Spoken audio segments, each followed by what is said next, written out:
Neurons are uniquely vulnerable to disruptions in proteostasis and lipid homeostasis. Unlike many other cell types in the body, neurons are extremely long-lived cells. Many neurons in our brain must function for the entire human lifetime. At the same time, neurons are metabolically demanding. They maintain large membrane surfaces, produce thousands of synaptic vesicles, and transport proteins and organelles along the axons that can extend tens of centimeters or even over a meter in length.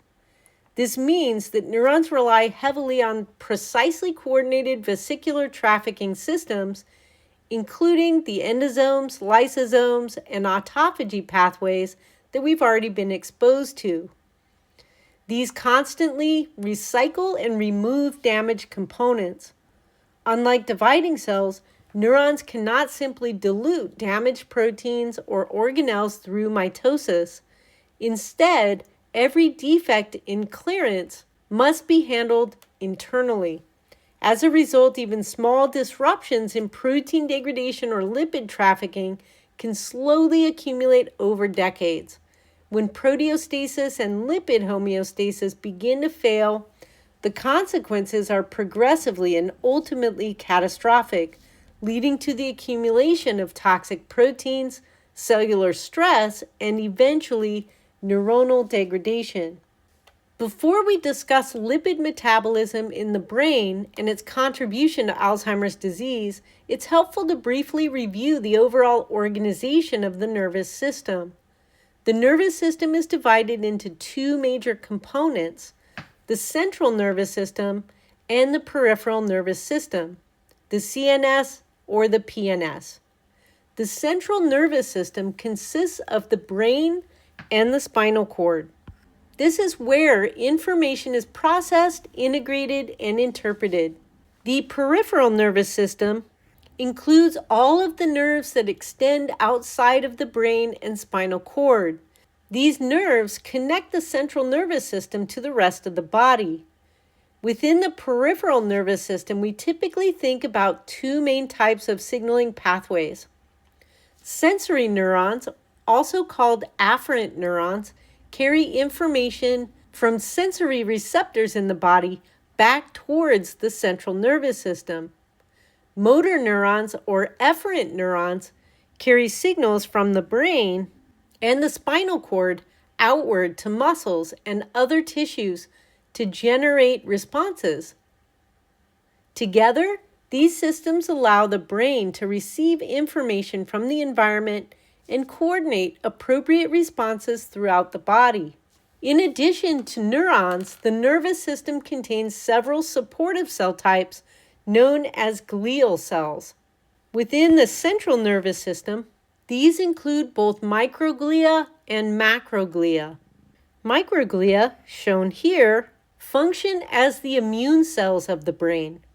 They constantly survey the neuronal environment and respond when damage, infection, or abnormal protein accumulation is detected. When microglia sense something has gone wrong, they initiate responses that help remove toxic materials and clear away dead or damaged cells. In this way, microglia act as the brain's protective defense system. The macroglia, on the other hand, includes several different cell types, including astrocytes, oligodendrocytes, and ependymal cells, to name a few. Astrocytes are star-shaped cells that play a critical role in maintaining the environment around neurons. They regulate neurotransmitter levels at synapses, control important ions such as potassium, and provide metabolic support to neurons. However, astrocytes do more than simply maintain the environment around the synapse. An active area of research now focuses on how astrocytes modulate neuronal communication.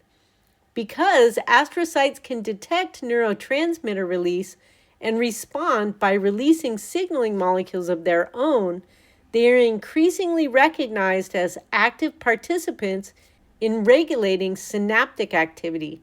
Oligodendrocytes, support neuronal axons in the central nervous system by producing myelin, a lipid-rich insulating layer that wraps around axons.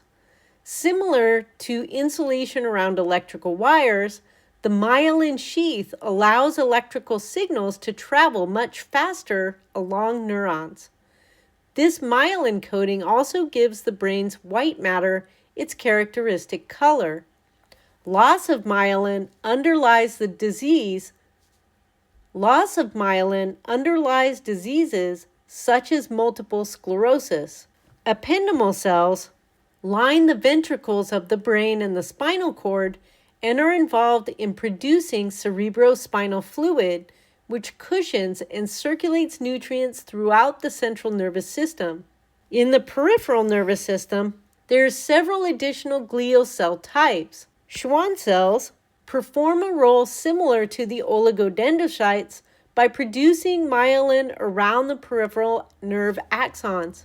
Satellite cells surround neurons in peripheral ganglia and help regulate the chemical environment around those neurons. These cells are also thought to play a role in chronic pain signaling.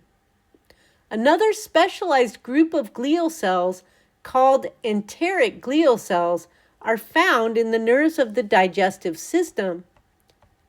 These cells help regulate gut motility, maintain intestinal barrier, modulate immune responses, and support communication between enteric neurons.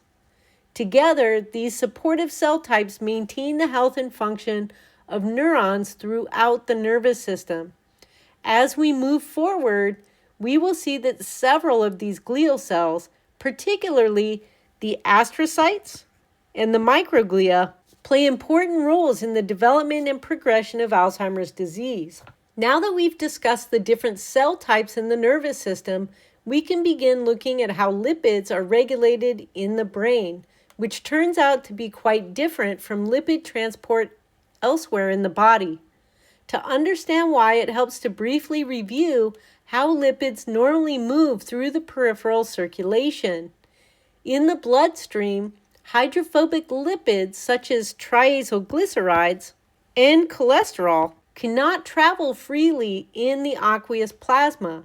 Instead, they are packaged into large lipoprotein particles, including chylomicrons, very low-density lipoprotein, low-density lipoprotein, and high-density lipoprotein.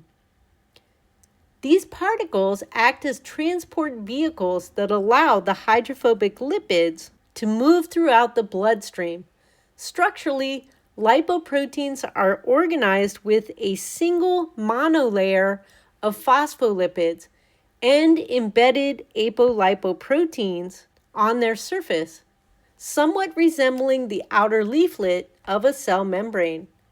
Because this is only a single phospholipid monolayer, the lipid tails face inward, creating a hydrophobic core that can store molecules such as tags and cholesterol, the triacylglycerides. This structural arrangement allows large quantities of hydrophobic lipids from the diet to be transported safely through the bloodstream. However, the situation in the brain is very different. The blood-brain barrier prevents large lipoprotein particles from entering the central nervous system. Lipoproteins such as low-density lipoprotein and chylomicrons circulating in the blood cannot freely cross into the brain tissue. As a result, the brain must maintain its own independent lipid economy. Most of the cholesterol found in the brain is synthesized locally, primarily by astrocytes. Neurons then rely on tightly regulated local lipid transport systems to obtain the lipids they need for membrane maintenance, synapse formation, and signaling. Because the system is locally controlled, disruptions in brain lipid metabolism have consequences that are very different from systemic hyperlipidemia. In the bloodstream, the lipids are transported by these lipoprotein particles that we were introduced to on the last slide. They can be classified into several groups based on their size, density, lipid composition, and associated apolipoproteins. These classes include chylomicrons and very low-density lipoproteins, VLDLs, intermediate density lipoproteins, or IDLs, low-density lipoprotein, or LDL, and high-density lipoproteins. Larger particles such as chylomicrons and VLDLs tend to be more triglyceride-rich, while LDL particles are enriched in cholesterol. Many of these particles, particularly LDL and its precursors, are considered pro-atherogenic, meaning they contribute to plaque formation in arteries. In contrast, HDL particles are typically considered anti-atherogenic as they participate in reverse cholesterol transport, carrying cholesterol away from peripheral tissues back to the liver. However, the situation is very different in the brain. The blood-brain barrier, again, acts as a powerful filter, preventing most circulating lipoproteins from entering the brain tissue. Particles such as LDL, HDL, and chylomicrons do not meaningfully cross into the central nervous system. As a result, the brain is largely isolated from systemic lipid trafficking. Instead, the central nervous system relies on locally synthesized cholesterol and specialized lipid transport systems. Most cholesterol in the brain, as we noted, is produced by astrocytes, which then package and distribute the lipids using ApoE-containing lipoprotein particles. This means that the brain maintains its own lipid economy independent from the rest of the body. The brain is essentially metabolically isolated from the rest of the body when it comes to cholesterol. As we just discussed, the brain is essentially metabolically isolated from the rest of the body when it comes to cholesterol. Because circulating lipoproteins cannot cross the blood-brain barrier, the central nervous system must maintain its own lipid economy. Most cholesterol is synthesized primarily by astrocytes. Astrocytes package this cholesterol into small lipoprotein particles that contain the apolipoprotein ApoE.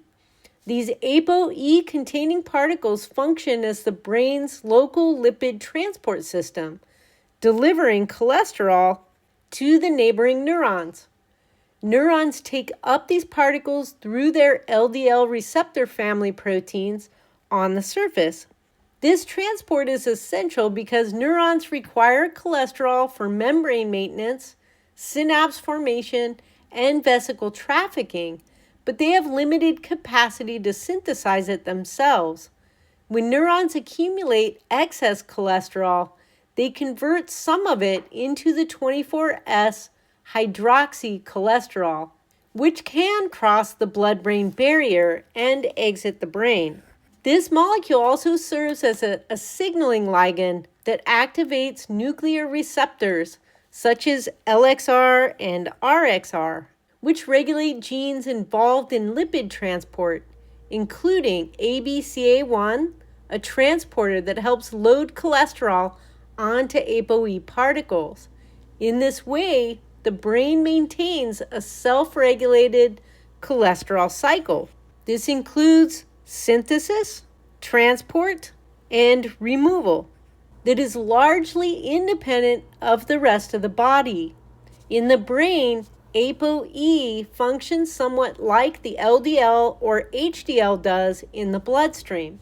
It is the primary lipid transport protein within the central nervous system. So here is an image of the apolipoprotein E, commonly called ApoE.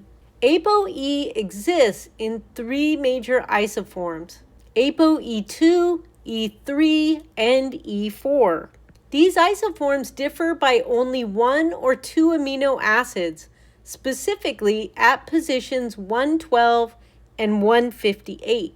ApoE2 contains cysteines at both positions. ApoE3 contains a cysteine at position 112 and an arginine at position 158, and ApoE4 contains arginine at both positions. At first glance, this might seem like a very small difference. However, substitution of arginine at position 112 in ApoE4 promotes an interaction between the N-terminal and C-terminal domains of the protein. This interaction changes the overall conformation of the protein, altering its stability, lipid binding properties, and receptor interactions.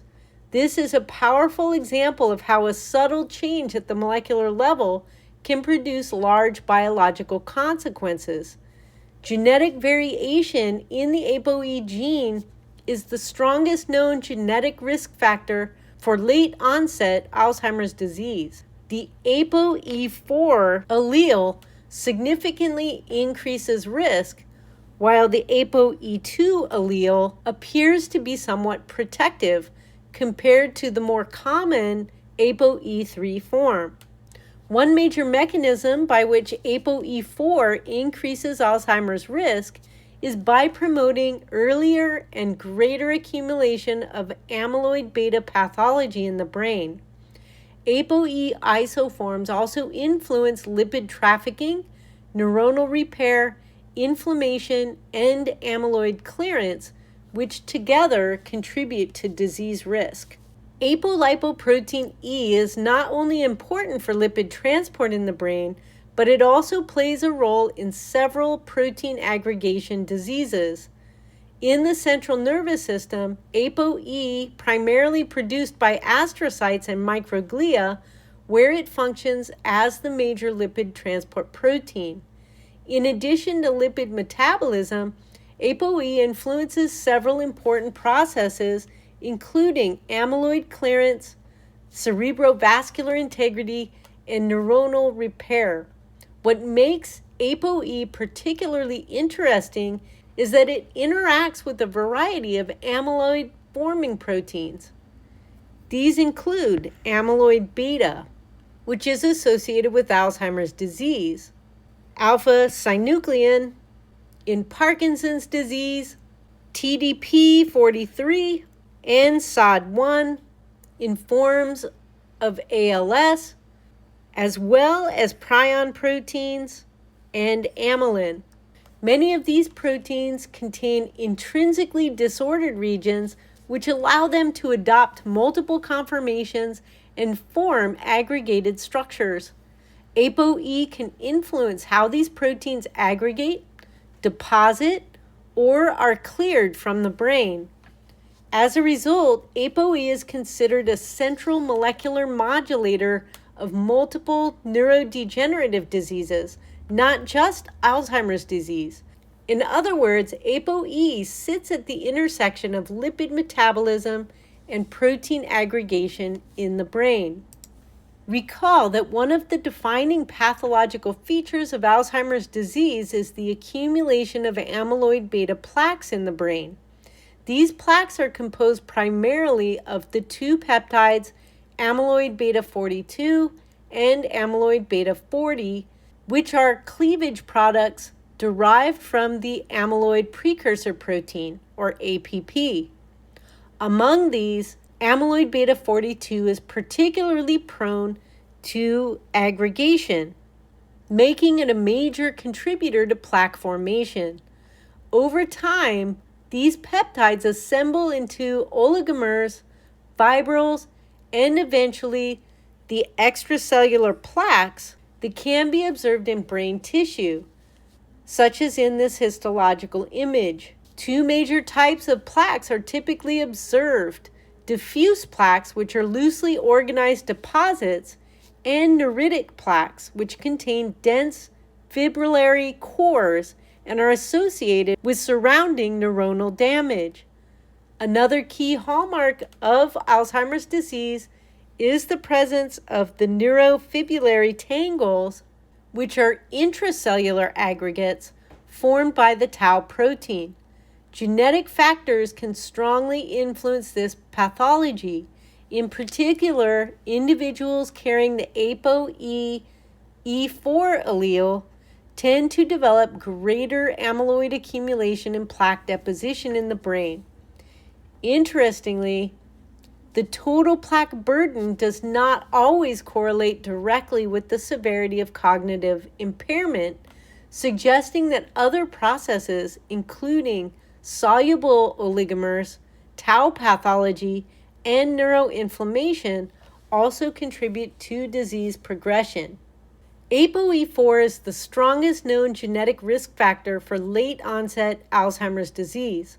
Individuals who carry one copy of the ApoE4 allele have roughly a threefold increased risk, while those with two copies have an even higher risk.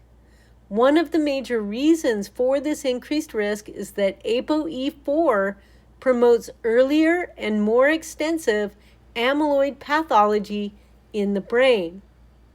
Mechanistically, ApoE4 influences several aspects of amyloid beta biology. First, ApoE4 is less efficient at clearing amyloid beta from the brain, allowing peptide accumulation in the interstitial fluid. Second, ApoE4 can promote the aggregation of amyloid beta into oligomers and fibrils, which ultimately lead to the plaque formation. Third, ApoE4 alters lipid trafficking and membrane organization, particularly with lipid rafts, which can favor the amyloidogenic processing of the amyloid precursor protein. ApoE4 is also structurally less stable than other ApoE isoforms, making it more susceptible to proteolysis. These cleavage products can generate neurotoxic fragments that disrupt neuronal function and increase tau phosphorylation. In addition, ApoE4 is associated with increased neuroinflammation, altered microglial activity, which further contribute to neuronal stress. Taken together, these mechanisms create an environment in which neurons are less capable of maintaining lipid homeostasis, clearing misfolded proteins, and preserving synaptic function. Alzheimer's disease therefore emerges not from a single pathway, but from combined effects of altered lipid metabolism, impaired protein clearance, and chronic inflammatory signaling. At this point, we can begin to see that Alzheimer's disease is emerging not as a single molecular defect, but as a systems-level failure within the neuron. Alzheimer's disease therefore emerges from the intersection of protein misfolding, lipid deregulation, and cellular trafficking failure. Multiple cellular processes that normally maintain neuronal health begin to break down simultaneously. First, proteostasis mechanisms that normally identify and remove misfolded proteins begin to fail, allowing proteins such as amyloid beta and tau to accumulate. At the same time, endosomal and lysosomal trafficking becomes disrupted, impairing the cell's ability to degrade and recycle damaged proteins and membranes. Lipid homeostasis is also affected. Cholesterol transport in the brain depends heavily on ApoE-mediated lipid trafficking, and variants such as ApoE4 reduce the efficiency of the system. Changes in lipid composition alter membrane curvature, vesicle fusion, and receptor localization, which are all critical for synaptic signaling. As these events begin to fail simultaneously, neurons experience increased membrane stress, impaired synaptic communication, and reduced ability to maintain cellular integrity. The combined result is progressive synaptic dysfunction and increasing neuronal vulnerability. But neurons are not alone in responding to this stress. The brain also contains its own resident immune system, which becomes activated in response to these pathological signals. To understand how this contributes to disease progression, we now need to examine the role of microglia. Microglia are the primary immune cells of the central nervous system. Unlike peripheral macrophage, microglia reside permanently within the brain tissue and continuously monitor the neuronal environment. They function as the brain's first line of innate immune defense, detecting pathogens, damaged cells, and abnormal proteins through a large collection of sensory receptors, sometimes referred to as the microglial sensome. When activated by viral RNA, damaged neurons, or protein aggregates, microglia can release inflammatory cytokines and antiviral factors that help protect the brain from injury. However, microglia do much more than simply respond to infection. Under normal physiologic conditions, microglia play an essential role in maintaining brain homeostasis. They clear cellular debris, remove damaged synapses, and participate in the neuronal circuit remodeling during development through processes such as synaptic pruning. When neurons become stressed or damaged, microglia become activated and begin clearing misfolded proteins and cellular fragments, including amyloid aggregates. Early in Alzheimer's disease, this response may actually be protective, helping to remove accumulating pathological proteins. However, when microglial activation becomes chronic, this response can shift from protective to harmful.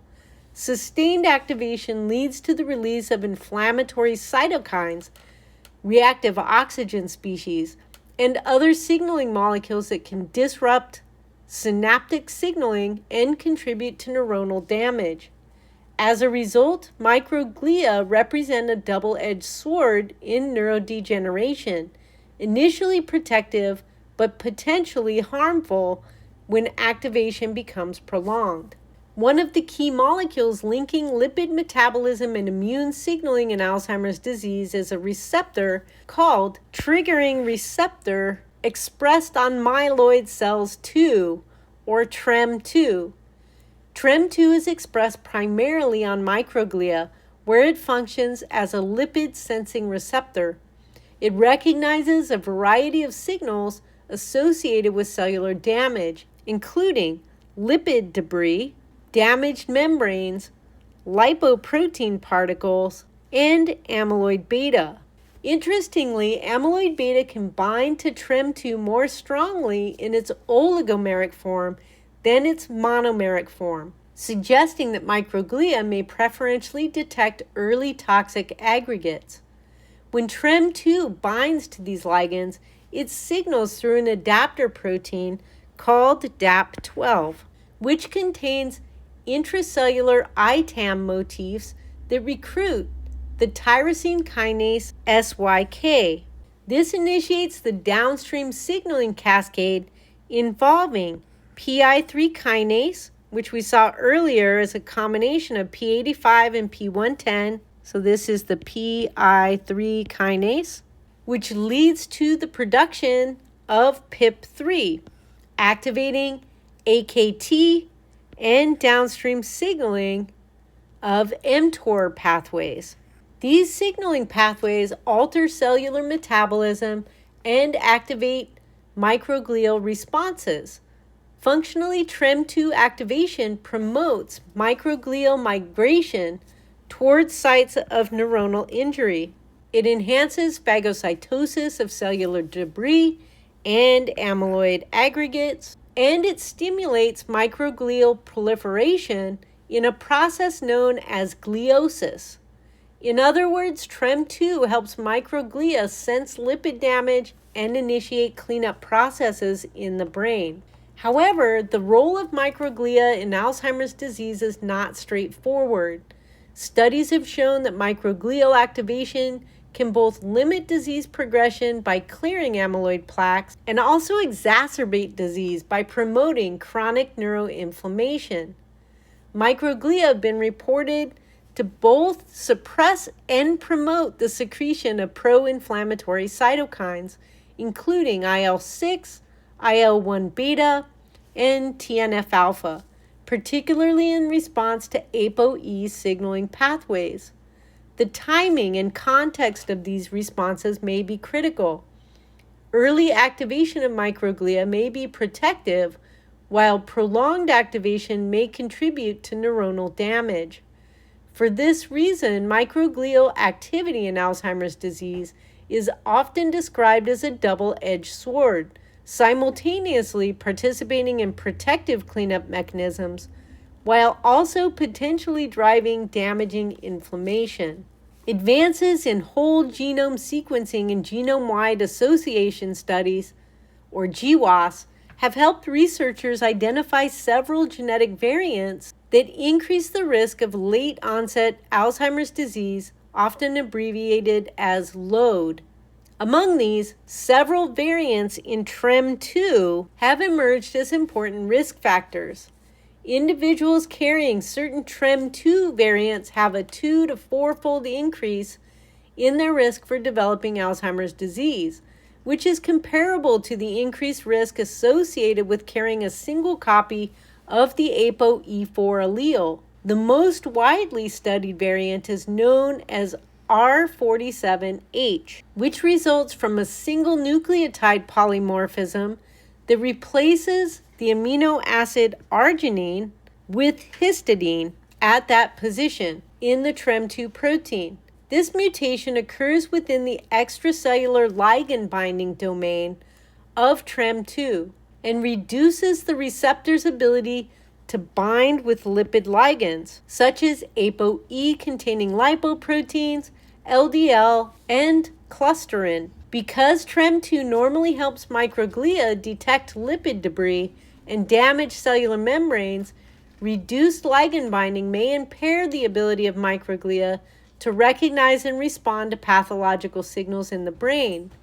Experimental studies suggest that when TREM2 signaling is impaired, microglia fail to properly cluster around amyloid plaques, allowing plaques to spread and increase damage to surrounding neurons. In addition, several studies have shown that individuals carrying the R47H variant exhibit elevated levels of tau and phosphorylated tau in cerebrospinal fluid, suggesting that defective TREM2 signaling may also contribute to the spread of tau pathology. These findings suggest that TREM2 may provide important metabolic and survival signals to microglia, particularly under stressful conditions such as amyloid accumulation. When TREM2 signaling is defective, microglia may lose the ability to effectively respond to neuronal damage, potentially worsening disease progression. However, the role of TREM2 in Alzheimer's disease remains an area of active investigation and debate. Recent single-cell sequencing studies have revealed that microglia undergo a phenotypic transition during neurodegeneration, shifting from a normal homeostatic state into what researchers call disease-associated microglia, or DAM. This transition appears to be strongly influenced by the TREM2 ApoE signaling axis. In early stages of the disease, activation of TREM2 can promote the formation of DAM microglia that migrate towards amyloid plaques, increase phagocytosis, and help contain or remove toxic protein aggregates. In this context, the microglial activation may actually be protective. However, as disease progresses, sustained activation of these immune pathways can drive microglia into a more dysfunctional state. Chronic activation may promote persistent neuroinflammation, impaired metabolic regulation, and a reduced ability to clear pathogenic proteins. In situations where amyloid clearance is incomplete, prolonged TREM2 signaling may therefore contribute to accelerated tau pathology and neuronal damage. These findings highlight an important challenge in neurodegenerative disease research. The same immune pathways that initially protect the brain may later contribute to disease progression. For this reason, scientists remain cautious about whether therapy should aim to activate or inhibit TREM2 signaling. The effectiveness of either strategy may depend strongly on the timing and the stage of disease process. Under normal physiologic conditions, astrocytes are the primary producers of ApoE in the brain. Astrocyte-derived ApoE helps transport cholesterol and phospholipids between cells and supports neuronal membrane maintenance and synaptic function. However, during the development of Alzheimer's disease, microglia dramatically increase their production of ApoE, particularly as they transition into the disease-associated microglial states. This shift raises an important question.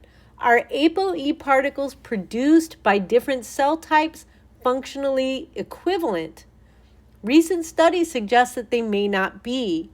When researchers compared ApoE particles produced by astrocytes or microglia, they found that microglial ApoE particles were structurally distinct. Transmission electron microscopy revealed that microglial ApoE particles are larger on average, about 30 nanometers in diameter, compared to roughly 20 nanometers for astrocyte-derived particles.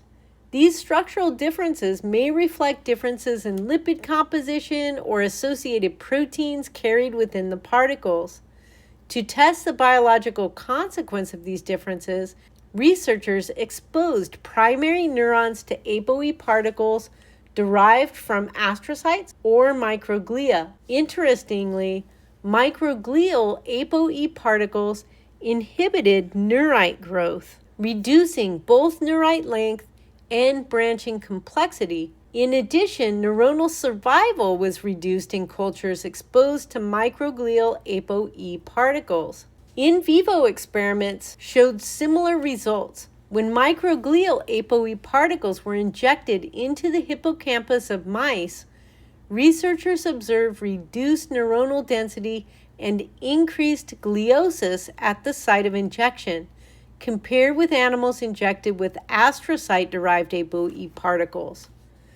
Further analysis revealed that microglial ApoE particles altered the gene expression profile of neurons, promoting pathways associated with neuronal stress and cellular senescence. These findings suggest that ApoE produced by activated microglia may contribute to neurotoxicity and disease progression, rather than supporting normal lipid transport. Importantly, the effects were even more severe when the ApoE particles contained ApoE4 isoforms, further linking ApoE genotype with microglial dysfunction in Alzheimer's disease. Together, these findings suggest that the source of ApoE in the brain, astrocytes versus activated microglia, may strongly influence whether ApoE signaling supports neuronal health or contributes to neurodegeneration. We can now integrate the mechanisms we've discussed into a single cascade of cellular failure that contributes to Alzheimer's disease. The process begins with the accumulation of misfolded proteins, particularly amyloid beta and tau aggregates. These abnormal proteins place increasing stress on cells' proteostasis network, which normally maintains protein quality through folding, degradation, and recycling pathways. As these systems become overwhelmed, proteasomal degradation and autophagy begin to fail, allowing damaged proteins to accumulate. At the same time, endosomal and lysosomal trafficking becomes disrupted, preventing efficient degradation and recycling of cellular components. Lipids and cholesterol begin to accumulate within these intracellular compartments. Because neurons rely heavily on ApoE-mediated lipid transport, disruptions in lipid trafficking, especially in individuals carrying the ApoE4 variant, further destabilize membrane composition and vesicle trafficking. The accumulation of lipid debris in damaged membranes then activates the brain's immune system. Microglia detect these danger signals through receptors such as TREM2, triggering migration towards plaques and activation of immune pathways. Initially, this response may help clear damaged material. However, chronic activation of microglia can lead to persistent neuroinflammation, which releases with the release of cytokines, reactive oxygen species, and complement proteins. Over time, the combined effects of protein aggregation, lipid dysregulation, and chronic immune activation place increasing stress on neurons. The ultimate effect is synaptic dysfunction, neuronal loss, and progressive cognitive decline that characterizes Alzheimer's disease. Thus, Alzheimer's disease is increasingly understood not as a single pathway disorder, but as a network collapse involving protein homeostasis, lipid metabolism, and immune signaling in the brain. Now we're ready to start investigating our current treatments for the disease.